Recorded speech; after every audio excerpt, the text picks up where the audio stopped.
भारत माता की, भारत माता की, भारत माता की। आंध्र प्रदेश के गवर्नर अब्दुल नजीर जी,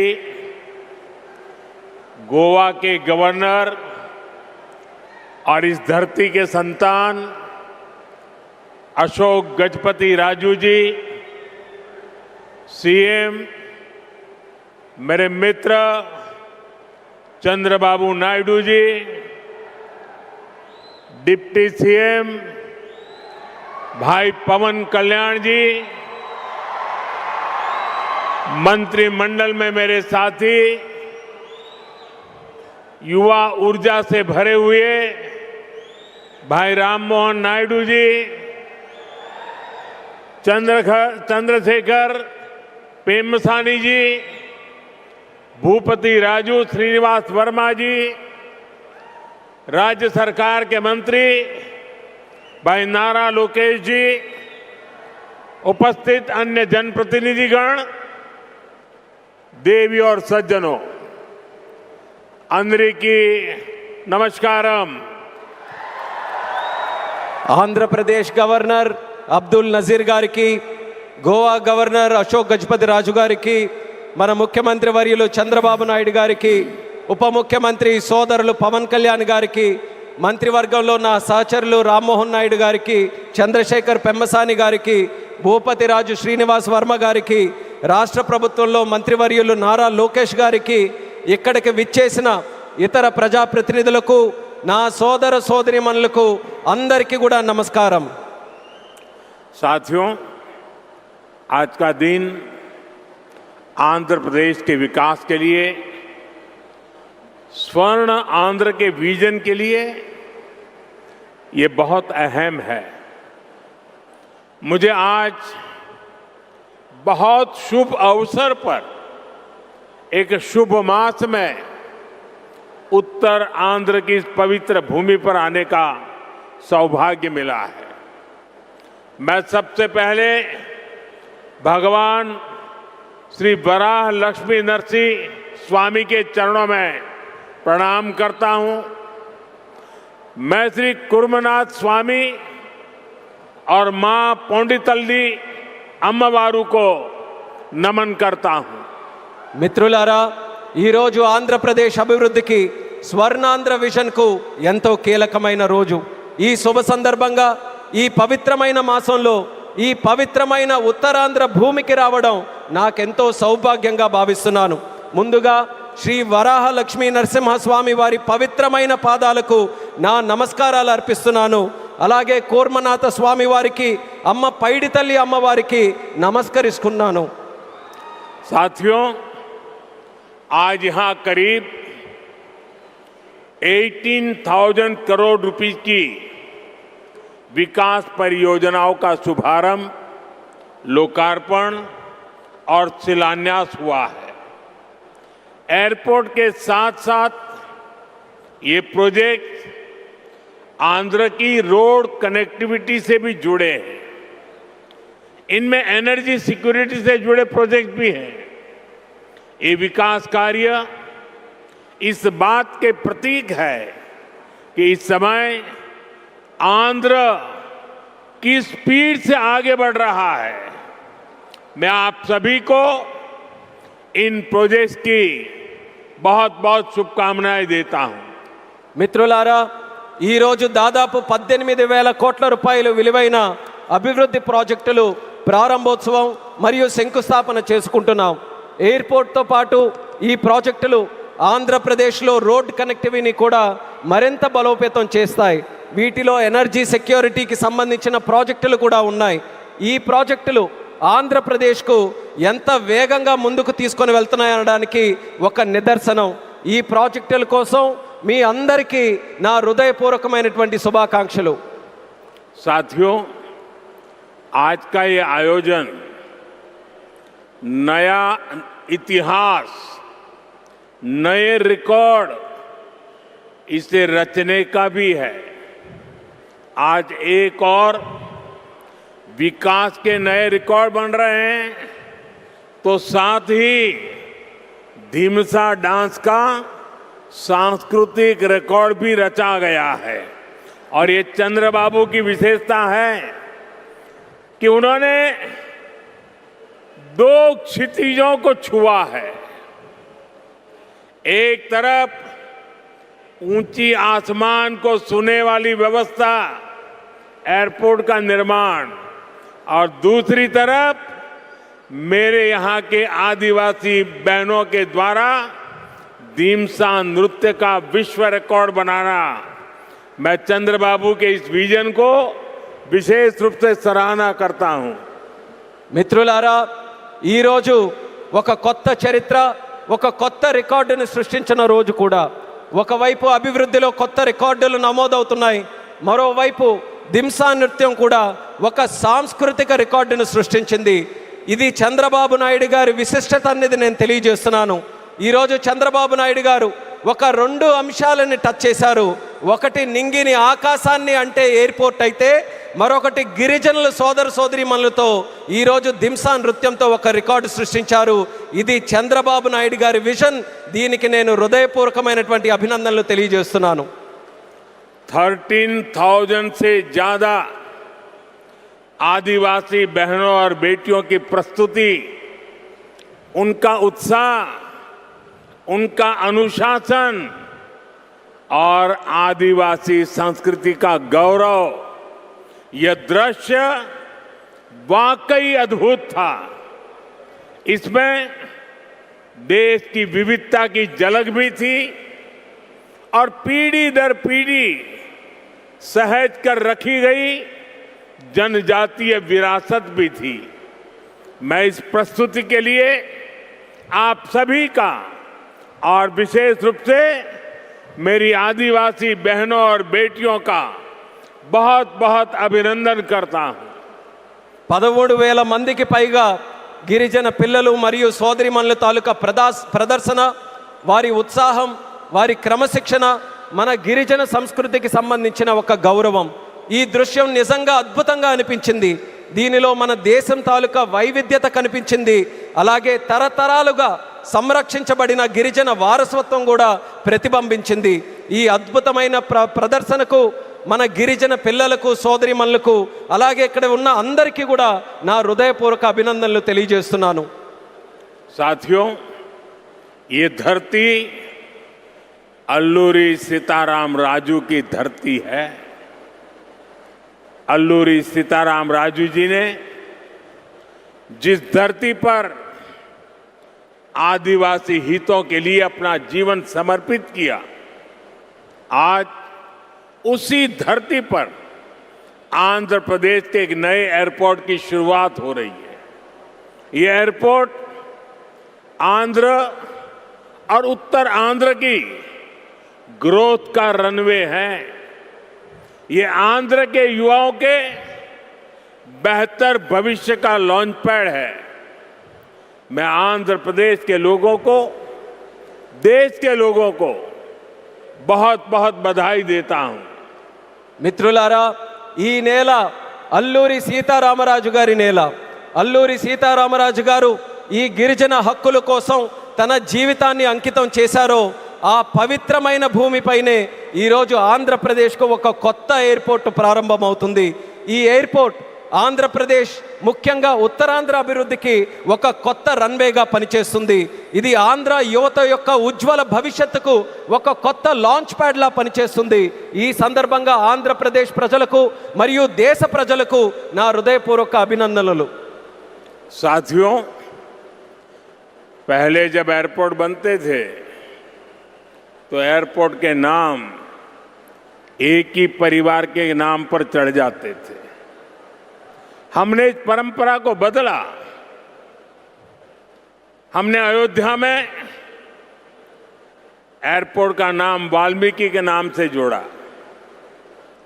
हमने पंजाब में संत रविदास जी के नाम से एयरपोर्ट का नाम जोड़ा.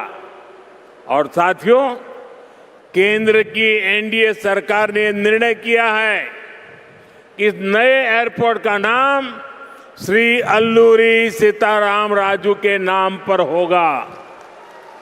आंध्र प्रदेश का जो भी नागरिक इस एयरपोर्ट से यात्रा करेगा, देश और दुनिया का जो भी नागरिक इस एयरपोर्ट से यात्रा करेगा, उसे अल्लूरी सीताराम राजू जी के नाम से जनसेवा और राष्ट्र सेवा की प्रेरणा मिलेगी। మిత్రులారా, ఒక గతాన్ని మళ్ళీ గుర్తు చేసుకుందాం. ఒక సందర్భంలో భారతదేశంలో ఏ ఎయిర్పోర్ట్ నిర్మించినా ఒక్క కుటుంబం తాలూకా పేర్లే దానికి పెట్టేవారు. ఆ చరిత్రని మళ్ళీ ఎన్డీఏ ప్రభుత్వం తిరగరాసింది. అయోధ్యలో ఎయిర్పోర్ట్ ప్రారంభిస్తే దానికి వాల్మీకి గారి పేరు పెట్టాం. అలాగే పంజాబ్లో సంత్ రవిదాస్ గారి పేరుతోని ఎయిర్పోర్ట్ని ప్రారంభించాం. అలాగే ఈ కేంద్ర ప్రభుత్వంలో ఎన్డీఏ కూటమి ఒక ముఖ్యమైన నిర్ణయం తీసుకుంది. ఈ కొత్త ఎయిర్పోర్ట్కి అల్లూరి సీతారామరాజు గారి పేరు పెట్టాలనే నిర్ణయం తీసుకుంది. ఈ ఎయిర్పోర్ట్ ద్వారా ప్రయాణించే ప్రతి ఆంధ్రప్రదేశ్ పౌరుడు అల్లూరి సీతారామరాజు గారి పేరుతో ప్రజాసేవకు, దేశ సేవకు కూడా స్ఫూర్తి పొందుతారని తెలియజేస్తున్నాను. साथियों, बीते 12 इयर्स में देश के एविएशन सेक्टर ने असाधारण प्रगति की है। 2014 तक देश में केवल 74 एयरपोर्ट ऑपरेशनल थे। आज ये संख्या 166 है। एक समय था जब हवाई उड़ानें सिर्फ बड़े शहरों तक सीमित थी। एनडीए सरकार में आज छोटे शहर के साधारण लोग भी फ्लाइट से आ जा रहे हैं। మిత్రులారా, గత 12 సంవత్సరాల్లో దేశంలో విమానయాన రంగం ఒక అసాధారణమైన పురోగతిని సాధించింది. 2014 వరకు దేశంలో కేవలం 74 ఎయిర్పోర్ట్లు ఆపరేషనల్గా ఉంటే ఈరోజు ఆ సంఖ్య పెరిగి 166 ఎయిర్పోర్ట్లకి చేరుకుంది. ఒకప్పుడు విమానాశ్రయాలు, విమాన ప్రయాణాలు పెద్ద నగరాలకే పరిమితమయ్యేవి. ఈరోజు ఎన్డీఏ ప్రభుత్వంలో చిన్న పట్టణాల నుంచి సాధారణ ప్రజలు కూడా విమానాల్లో ప్రయాణిస్తున్నారని తెలియజేస్తున్నాను. 12 इयर्स में सिर्फ एयरपोर्ट की संख्या ही नहीं बढ़ी है, हमारी उड़ान योजना के कारण आज गरीब परिवार के लोगों को भी जहाज में बैठने का अवसर मिल रहा है। इस योजना ने गरीब से गरीब को अपना सपना पूरा करने में मदद की है। कुछ दिन पहले ही सरकार ने उड़ान योजना के दूसरे फेज की शुरुआत की है। इस पर भी 29,000 करोड़ रुपीस खर्च किए जाएंगे। మిత్రులారా, ఈ 12 సంవత్సరాల్లో కేవలం ఎయిర్పోర్ట్ తాలూకా సంఖ్య మాత్రమే పెరగలేదు. మన ఉడాన్ పథకం వల్ల పేద కుటుంబాలకు చెందిన ప్రజలు కూడా మొదటిసారి విమానంలో ప్రయాణించే అవకాశం వాళ్ళందరూ పొందారు. ఈ పథకం అత్యంత పేదవారికి తమ కలలు నిజం చేసుకునే అవకాశం కూడా కల్పించింది. కొద్ది రోజుల క్రితమే కేంద్ర ప్రభుత్వం ఉడాన్ పథకం తాలూకా ఫేజ్ 2ని కూడా ప్రారంభించింది. దీని ద్వారా దేశంలో 29,000 కోట్ల రూపాయలు ఖర్చు చేయబోతుందని తెలియజేస్తున్నాను. साथियों, एविएशन सेक्टर में देश ने एक और बड़ा माइलस्टोन हासिल किया है। कुछ ही दिन पहले काशी में जी स्पोक एयरपोर्ट मॉडल का शुभारंभ हुआ। आज वही मॉडल पंजाब के अमृतसर तक पहुंच गया है। इससे अमृतसर से 25 से ज्यादा इंटरनेशनल डेस्टिनेशन जुड़ जाएंगे। मैं इस उपलब्धि के लिए आंध्र की इस धरती से पंजाब के लोगों को भी बधाई देता हूं। साथियों, हमारे आंध्र प्रदेश के पास हमेशा से विकसित भारत का ग्रोथ इंजन बनने का सामर्थ्य रहा है। आंध्र प्रदेश के विकास के लिए हमारे प्रयास डबल इंजन की स्पीड से आगे बढ़े। इसके लिए मैंने आंध्र के लोगों से डबल इंजन सरकार का आशीर्वाद मांगा था और आज चंद्रबाबू नायडू जी के नेतृत्व में, पवन कल्याण जी के नेतृत्व में एनडीए की पूरी टीम आंध्र प्रदेश के लिए डबल स्पीड से काम कर रही है। మిత్రులారా, విమానయాన రంగంలో దేశంలో మరో పెద్ద మైలురాయిని మనం సాధించాం. కొద్ది రోజుల క్రితమే కాశీలో ప్రారంభమైన స్పోక్ ఎయిర్పోర్ట్ మోడల్ ఈరోజు పంజాబ్లోని అమృత్సర్ వరకు కూడా విస్తరించింది. దీంతో అమృత్సర్లో 25కి పైగా అంతర్జాతీయ గమ్యాలకు నేరుగా కనెక్ట్ అవ్వడానికి అవకాశం కలిగింది. ఈ విజయానికి ఆంధ్రప్రదేశ్ నేల నుంచే పంజాబ్ ప్రజలకు కూడా నా హృదయపూర్వక అభినందనలు తెలియజేస్తున్నాను. అలాగే మిత్రులారా, వికసిత్ భారత్ నిర్మాణంలో ఆంధ్రప్రదేశ్ ఎప్పుడూ కూడా ఒక గ్రోత్ ఇంజిన్గా నిలిచే సామర్థ్యం కలిగి ఉంది. ఆంధ్రప్రదేశ్ అభివృద్ధి కోసం డబుల్ ఇంజిన్ వేగంతో మా ప్రయత్నం ముందుకు సాగాలని నేను ఆంధ్ర రాష్ట్ర ప్రజలకు డబుల్ ఇంజిన్ ప్రభుత్వం కోసం ఆశీర్వాదాన్ని నేను కోరాను. ఈరోజు చంద్రబాబు నాయుడు గారి నాయకత్వంలో, పవన్ కళ్యాణ్ గారి నాయకత్వంలో ఎన్డీఏ టీం మొత్తం ఆంధ్రప్రదేశ్ అభివృద్ధి కోసం డబుల్ వేగంతో పనిచేస్తుందని గర్వంగా తెలియజేస్తున్నాను. साथियों, आज देश ब्लू इकोनॉमी को लगातार मजबूत कर रहा है.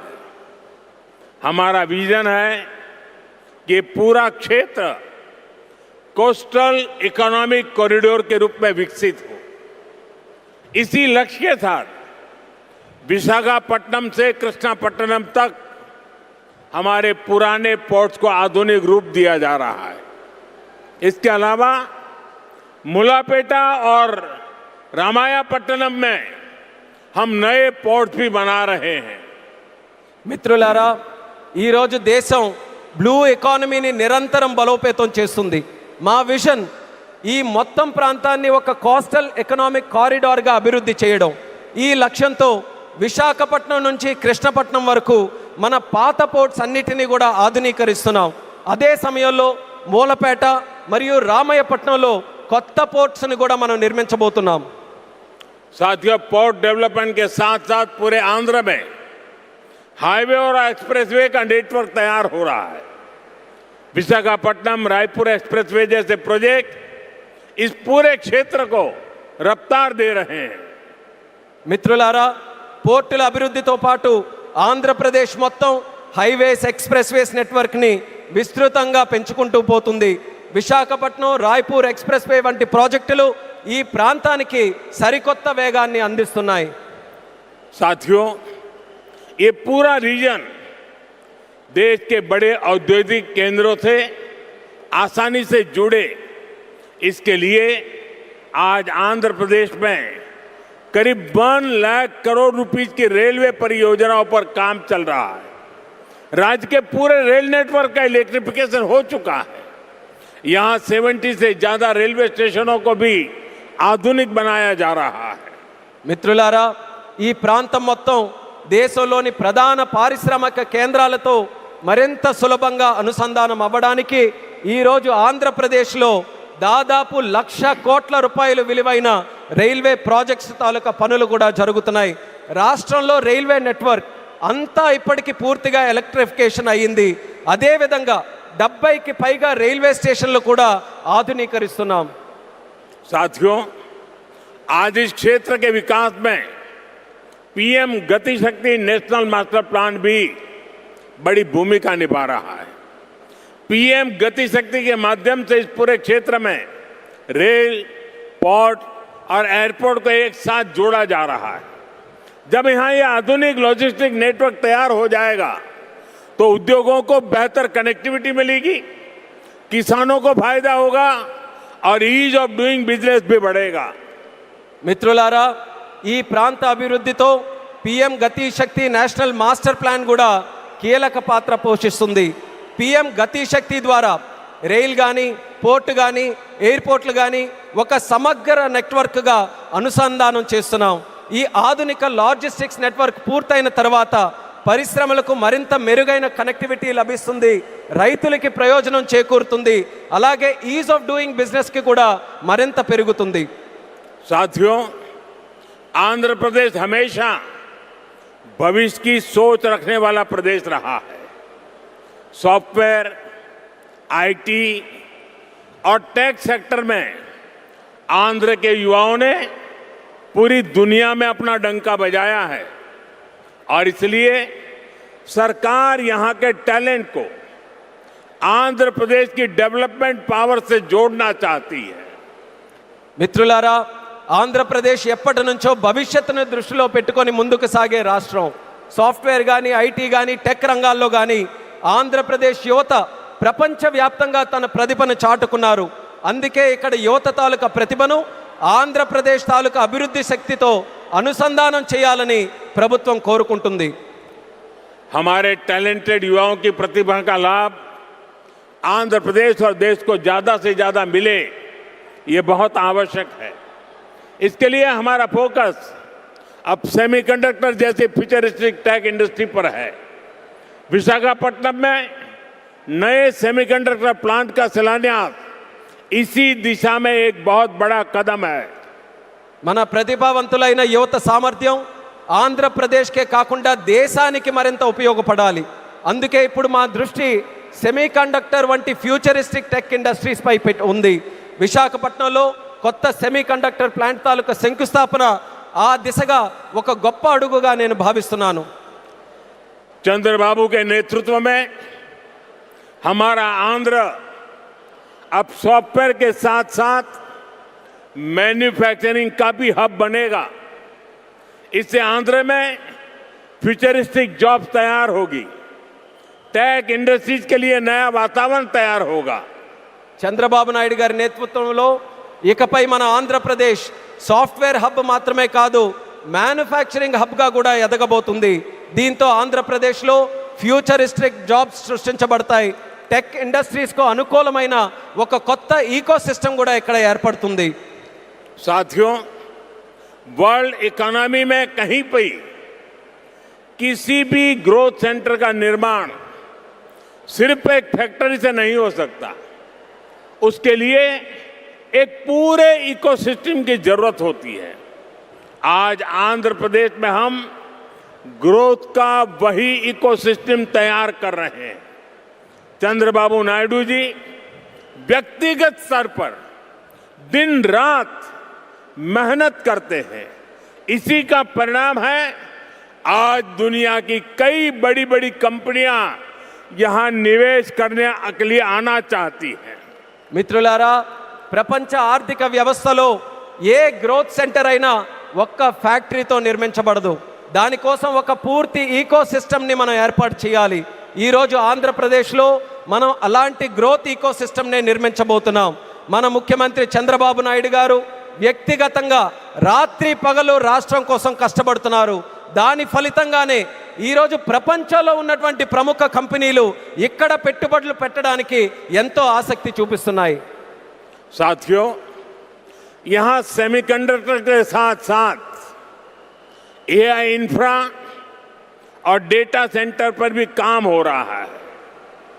गूगल ने भी यहां $15 बिलियन के एआई और क्लाउड इंफ्रास्ट्रक्चर कैंपस की घोषणा की है. और भी कई ग्लोबल कंपनी यहां नई संभावनाएं देख रही हैं. इसका बहुत बड़ा फायदा आंध्र प्रदेश के साथ साथ देश के यूथ को हो रहा है. మిత్రులారా, ఇక్కడ సెమీకండక్టర్తో పాటు ఏఐ ఇన్ఫ్రాస్ట్రక్చర్, డేటా సెంటర్స్ రంగాల్లో కూడా వేగంగా పనులు జరుగుతున్నాయి. గూగుల్ కూడా ఇక్కడ $15 బిలియన్ విలువైన ఏఐ మరియు క్లౌడ్ ఇన్ఫ్రాస్ట్రక్చర్ క్యాంపస్ని ఏర్పాటు చేయబోతుంది. ఇంకా అనేక అంతర్జాతీయ కంపెనీలు కూడా ఇక్కడ కొత్త పెట్టుబడులకు అవకాశాలు చూస్తున్నాయి. దీనివల్ల ఆంధ్రప్రదేశ్ యువత కాకుండా దేశ యువతకు కూడా ఒక్క గొప్ప ప్రయోజనం కలగబోతుంది. साथियों, आंध्र की इंडस्ट्रियल ग्रोथ स्टोरी केवल डिजिटल टैग तक से ही सीमित नहीं है. नकापल्ली में केंद्र सरकार बड़े फार्मा पार्क के लिए भी सहयोग दे रही है. इससे आंध्र प्रदेश देश के एक बड़े फार्मा हब के रूप में भी विकसित होगा. మిత్రులారా, ఆంధ్రప్రదేశ్ ఇండస్ట్రియల్ గ్రోత్ స్టోరీ కాకుండా డిజిటల్ టెక్ వరకే పరిమితం కాకుండా నక్కపల్లిలో కేంద్ర ప్రభుత్వం యొక్క భారీ ఫార్మా పార్క్ ఏర్పాటుకి కూడా సహకరిస్తుంది. దీంతో ఆంధ్రప్రదేశ్ దేశంలోనే ఒక ప్రముఖ ఫార్మా హబ్గా ఎదగబోతుందని తెలియజేస్తున్నాను.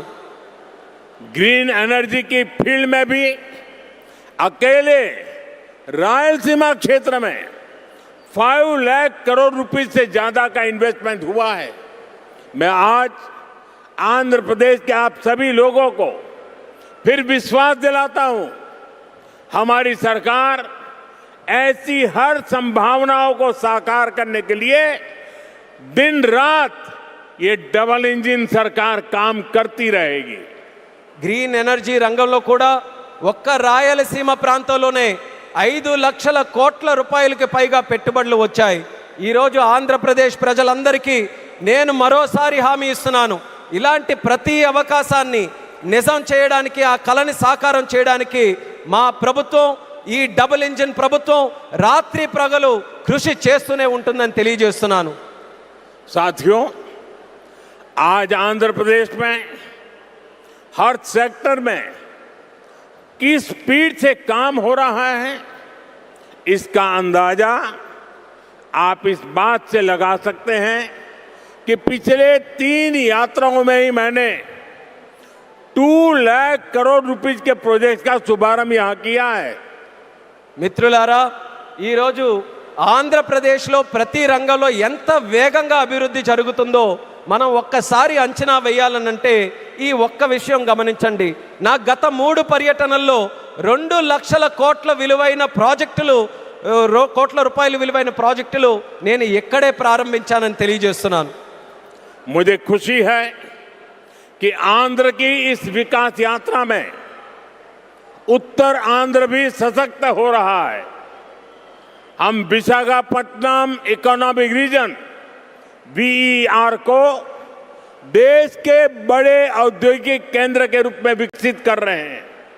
हमारा लक्ष्य है VER एशिया का प्रमुख इकोनॉमिक हब बने। ये एयरपोर्ट से लेकर सेमीकंडक्टर यूनिट तक इसी मिशन का हिस्सा है। ఈ అభివృద్ధి ప్రయాణంలో ఉత్తరాంధ్ర కూడా మరింత బలోపేతం అవుతున్నందుకు నాకెంతో ఆనందంగా ఉంది.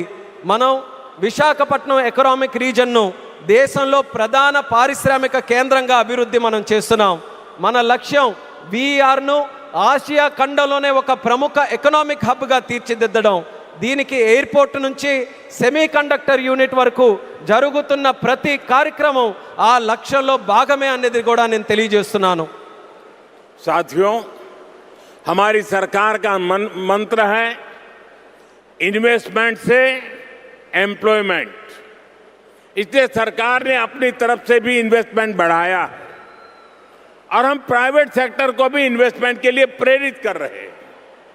आप भी जानते हैं, जब इन्वेस्टमेंट बढ़ता है तो मैन्युफैक्चरिंग बढ़ती है, मैन्युफैक्चरिंग बढ़ती है तो एक्सपोर्ट बढ़ता है, एक्सपोर्ट बढ़ता है तो रोजगार के नए अवसर बनते हैं और रोजगार बढ़ता है तो लोगों की आमदनी बढ़ती है, परिवारों की जिंदगी बेहतर होती है और आंध्र प्रदेश में हम यही होते देख रहे हैं। మిత్రులారా, మా ప్రభుత్వం తాలూకా మంత్రం పెట్టుబడి నుంచి ఉపాధి వరకు. అందుకే ప్రభుత్వం తన వంతుగా కూడా పెట్టుబడులు పెంచుకుంటూ పోతుంది. అదే సమయంలో ప్రైవేట్ సెక్టర్ తాలూకా పెట్టుబడులు కూడా వాళ్ళు ఇంకా ఎక్కువగా పెట్టేలా ప్రోత్సహిస్తుంది. మీ అందరికీ తెలుసు, పెట్టుబడులు పెరిగితే తయారీ రంగం పెరుగుతుంది, తయారీ రంగం పెరిగితే ఎగుమతులు పెరుగుతాయి, ఎగుమతులు పెరిగితే కొత్త ఉద్యోగ అవకాశాలు పెరుగుతాయి, ఈ కొత్త ఉద్యోగ అవకాశాలు పెరిగితే ప్రజల తాలూకా ఆదాయం పెరుగుతుంది. ఆ పెరిగినప్పుడు కుటుంబం తాలూకా జీవితాలు మరింత మెరుగుపడతాయి. ఈరోజు మన ఆంధ్రప్రదేశ్లో ఈ మార్పుని మనం కల్లారా చూస్తున్నాం. साथियों, मुझे पूरा विश्वास है आज यहां जितने भी प्रोजेक्ट की शुरुआत हुई है, जिनकी नींव रखी गई है, वो सारे प्रोजेक्ट स्वर्ण आंध्रा और विकसित भारत के संकल्प को पूरा करने में बहुत बड़ा योगदान देंगे।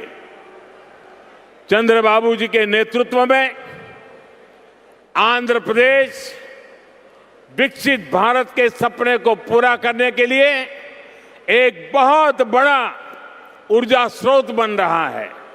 मैं एक बार फिर इन सभी परियोजनाओं के लिए आंध्र प्रदेश के लोगों को बहुत बहुत बधाई देता हूं। बहुत बहुत धन्यवाद। మిత్రులారా, ఈరోజు ప్రారంభమైన శంకుస్థాపన జరిగిన ప్రతి ప్రాజెక్టు కూడా స్వర్ణాంధ్ర మరియు వికసిత్ భారత్ సంకల్పాలను సాకారం చేయడంలో ఎంతో గొప్ప పాత్ర పోషిస్తుందనే నమ్మకం నాకుంది. మరి చంద్రబాబు నాయుడు గారి తాలూకు నేతృత్వంలో ఆంధ్రప్రదేశ్ రాష్ట్రం వికసిత్ భారత్ విజన్కు ఒక పెద్ద శక్తిగా ఉజ్వలిస్తుంది. మరోసారి ఈ అన్ని ప్రాజెక్టుల సందర్భంగా ఆంధ్రప్రదేశ్ ప్రజలందరికీ నా హృదయపూర్వక అభినందనలు, అలాగే ఇక్కడికి విచ్చేసిన సోదర సోదరిమణులకి నా హృదయపూర్వక ధన్యవాదాలు తెలియజేసుకుంటూ నమస్కరిస్తున్నాను. భారత్ మాతా की జై, भारत माता की జై, भारत माता की జై. बहुत बहुत धन्यवाद.